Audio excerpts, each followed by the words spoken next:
जहां एक तरफ पूरा देश शक्ति की उपासना में लीन है, घर घर में कन्याओं को देवी मानकर उनके पैर पखारे जा रहे हैं, उन्हें पूजा जा रहा है। लेकिन इसी पावन नवरात्रि के बीच रीवा की धरती से एक ऐसी घिनौनी और रूह कपा देने वाली खबर सामने आई है, जिसने इंसानियत को शर्मसार कर दिया है।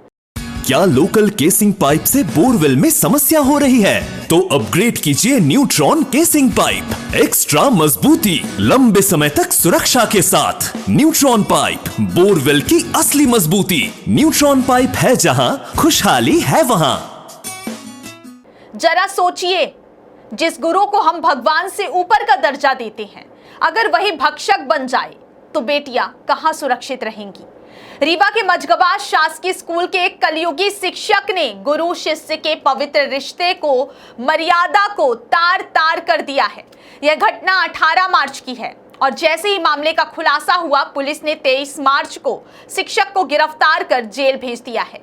यह मामला उस समय और भी भयावह बन जाता है जब हम सोचें कि पूरे रीवा और विंध्य क्षेत्र में नवरात्रि का पावन समय चल रहा है। एक और माता के रूप में कन्याओं की पूजा की जाती है, उन्हें देवी का रूप मानकर सम्मानित किया जाता है और समाज में उनका संरक्षण करना एक पवित्र कर्तव्य माना जाता है। वहीं दूसरी ओर यही मासूम बच्ची एक शिक्षक की करतूतों का शिकार हो जाती है, जो अपने कर्तव्य और नैतिकता को भूलकर उसकी मासूमियत से खिलवाड़ करता है। यह पूरी घटना ना केवल अपराध है, बल्कि समाज के लिए एक चेतावनी भी है कि पवित्र रिश्तों को कलंकित करने वाले लोग आज भी हमारे बीच मौजूद हैं।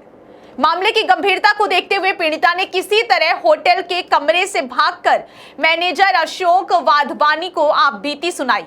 लेकिन आश्चर्य की बात यह रही कि होटल मैनेजर ने पैसे के लालच और डराने धमकाने की नीयत से छात्रा की मदद करने की बजाय उसे घर भेज दिया।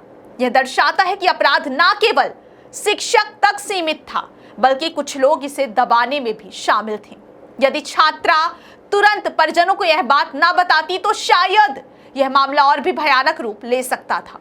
पुलिस ने तत्काल कार्रवाई करते हुए रीवा पुलिस अधीक्षक के निर्देश और थाना प्रभारी घनश्याम मिश्रा के नेतृत्व में आरोपी शिक्षक सुखदेव सिंह और होटल मैनेजर अशोक वाधवानी को गिरफ्तार कर न्यायालय में पेश किया है।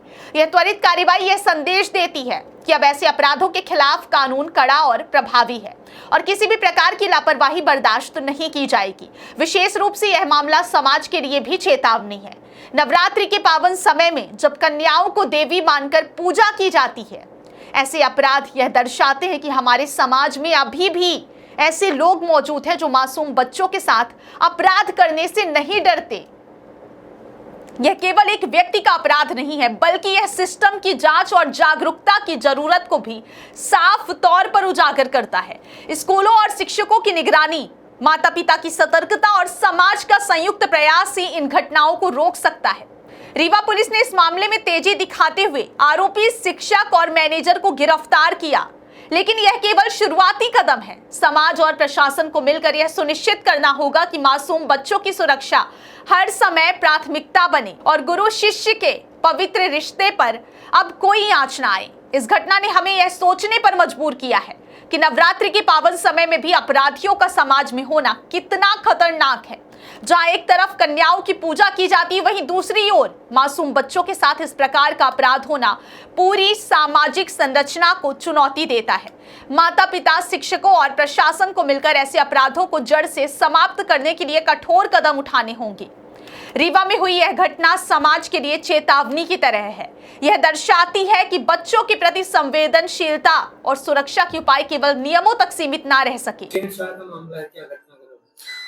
दिनांक 18/3/2026 को शासकीय उच्चतर माध्यमिक विद्यालय मझगवा के पीटीआई टीचर एक नाबालिग छात्रा को खेल प्रतियोगिता में भाग लेने के बहाने रीवा ले गए थे, जहां एक होटल में ले जाकर उसके साथ छेड़छाड़ की गई। जब वह लड़की उस कमरे से भागने लगी तो मैनेजर द्वारा भी उसे धमकाया गया, घर जाने को बोला गया और इसके अलावा पैसों के लालच में आकर उस मैनेजर द्वारा आरोपी को कमरा उपलब्ध कराया गया, अपराध में सहयोग किया गया, जो आज दिनांक को दोनों आरोपियों को गिरफ्तार कर माननीय न्यायालय के समक्ष पेश किया गया। रिश्तेदार भी बताया जा रहा है। नाबालिग पीड़िता और आरोपी एक ही गांव के हैं।